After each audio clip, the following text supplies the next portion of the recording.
अस्सलाम वालेकुम my YouTube family, कैसे हैं आप लोग। उम्मीद है सब लोग खैरियत से होंगे। आज मैं लेके आई हूँ जी आपके लिए मज़ेदार सी चंदन कबाब की रेसिपी।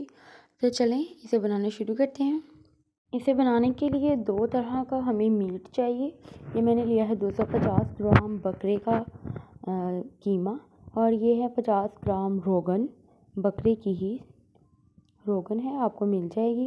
ये है 350 ग्राम चिकन, इसका मैं कीमा कर लूँगी अभी।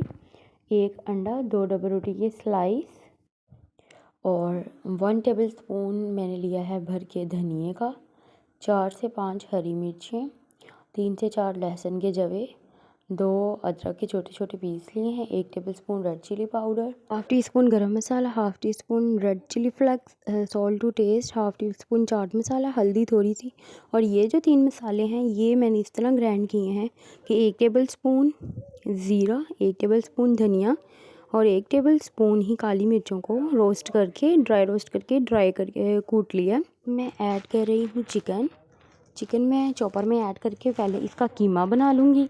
इसी तरह ही फिर मैं जो मेरे पास मटन का कीमा है वो भी ऐड कर दूँगी और उसे भी चॉप कर लूँगी, और साथ ही मैं इसमें रोगन भी शामिल कर दूँगी। इन सबको अच्छे से चॉप करने के बाद जब फाइन मेरा जो कीमा है वो हो जाएगा बिल्कुल बारीक चॉप, तब मैं इसमें शामिल कर दूँगी अंडा, 2 डबल रोटी के जो स्लाइस थे वो, और उनको भी चॉप कर लूँगी।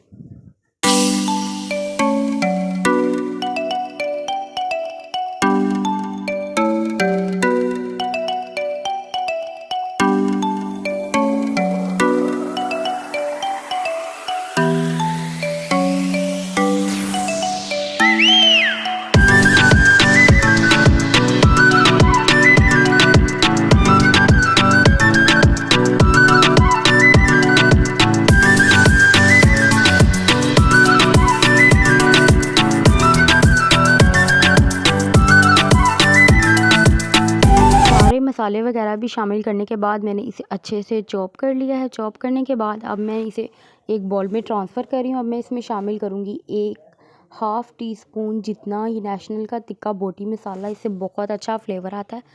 ये अगर आपके पास है तो शामिल कर दें, नहीं तो कोई ज़रूरत नहीं है, लेकिन इससे जो टेस्ट है वो इन्हेंस हो जाता है। अब मैंने इसमें शामिल किया है जो कोयला था वो मैंने 10 मिनट के लिए उसे आग पे रख दिया था। अच्छे से जब वो गर्म हो गया तो मैंने इसे एक प्लेट में रख के इसमें डाल दिया। अब इसके ऊपर मैं हाफ़ टी स्पून ऑयल डाला और इसे मैं 3 से 4 मिनट के लिए स्मोक दे दूँगी। अब ग्रेवी के लिए देख लेते हैं। ग्रेवी बनाने के लिए मैंने लिया है हाफ़ कप ऑयल, एक मैंने प्याज लिया है बड़े साइज़ का, और साथ मैंने लिया है 3 टेबलस्पून लहसुन अदरक और हरी मिर्चों का पेस्ट, 4 टेबलस्पून दही है, 2 टमाटर हैं बड़े साइज़ के रेड कलर के, और धनिया है, और ये ड्राई स्पाइसेस में देख लीजिए। सॉल्ट टू टेस्ट है, मैंने हाफ़ टी स्पून लिया है। 1 टेबलस्पून है red chilli powder, half teaspoon हल्दी, half teaspoon garam masala, half teaspoon ज़ीरे का पाउडर, हाफ़ टी स्पून काली मिर्चें, और 1 टेबलस्पून ज़ीरा, 5 से 7 काली मिर्चें, 1 लौंग, और थोड़ा सा धनिया पाउडर, और एक जो है वो दालचीनी का टुकड़ा। जैसे ही इसको स्मोक आ गया है अब मैं इसके कबाब बना लूँगी। कबाब बनाने के लिए सबसे पहले मैंने अपने हाथों को जो है वो ऑयल से हल्का सा कवर कर लिया, ताकि हमारे जो कबाब हैं वो बहुत ही स्मूथ बने। आप अगर चाहें तो ये चंदन कबाब इस तरह भी सर्व कर सकते हैं, लेकिन मैंने इसे ग्रेवी में बनाया है।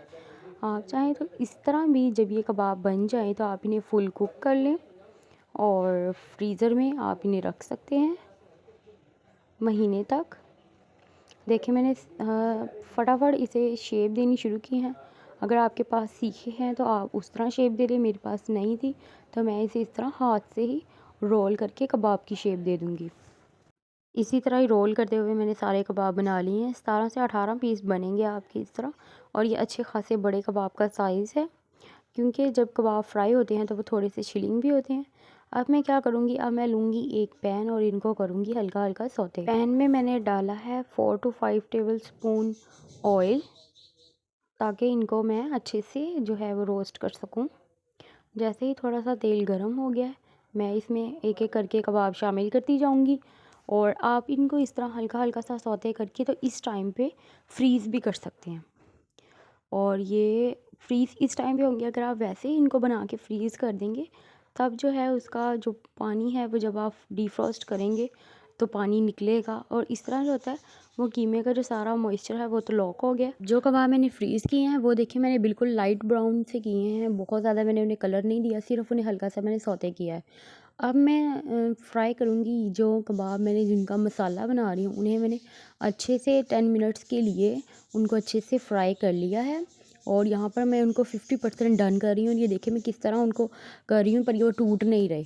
अब मैं ग्रेवी बनाने के लिए मैंने ऑयल लिया है पैन में हाफ़ प्याली। अब मैं इसमें शामिल कर रही हूँ 1 लौंग, 1 दालचीनी का टुकड़ा, 6 से 7 हरी मिर्ची और हाफ़ टेबल स्पून जो ज़ीरा था वो उसे शामिल करूँगी। जब तक करूँगी अब मैं सारे ड्राई स्पाइसेस उन्हें 3 से 4 मिनट अच्छे से भूनूँगी। अब सारा जो मेन काम है वो कि इसकी भुनाई का है मसाले की। जितना अच्छा मसाला भुना हुआ होगा उतने हमारे कबाब मज़ेदार बनेंगे। अब मैं इसकी भुनाई करने के बाद जब 3 से 4 मिनट गुज़र जाएंगे तब मैं इसमें जो मेरे टमाटर हैं मैंने उनको अच्छे से चॉप कर लिया है वो शामिल कर दूँगी। फिर मैं इसमें शामिल करूँगी लहसुन अदरक का पेस्ट और 3 टेबल स्पून जो था लहसुन अदरक और हरी मिर्चों का 1-1 टेबल स्पून पेस्ट था वो मैंने इकट्ठा मिक्सी ग्राइंड कर लिया है उनको अच्छे से। अब मैं इसमें ये टमाटर शामिल कर रही हूँ, इसको मैं 5 से 7 मिनट ढककर इसको कवर करके बनाऊँगी ताकि टमाटर भी सॉफ्ट हो जाएँ। पहले ही बहुत फाइन सा मैंने इन्हें चॉप किया और इनका पानी भी जो है वो थोड़ा सा ड्राई हो जाए। मसाला मैंने इसी तरह ही भून लिया है, देखिए कितना अच्छा सा कलर आ गया है अब मसाले का और मैंने इसे अच्छे से तकरीबन मुझे 15 से 20 मिनट लग गए थे इसको इस तरह फ्राई करते हुए।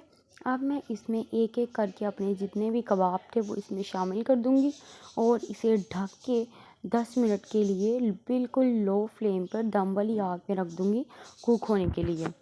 5 मिनट बाद मैंने ढक्कन उठाया था तो वो बिल्कुल मसाला जो है वो ड्राई हो गया है।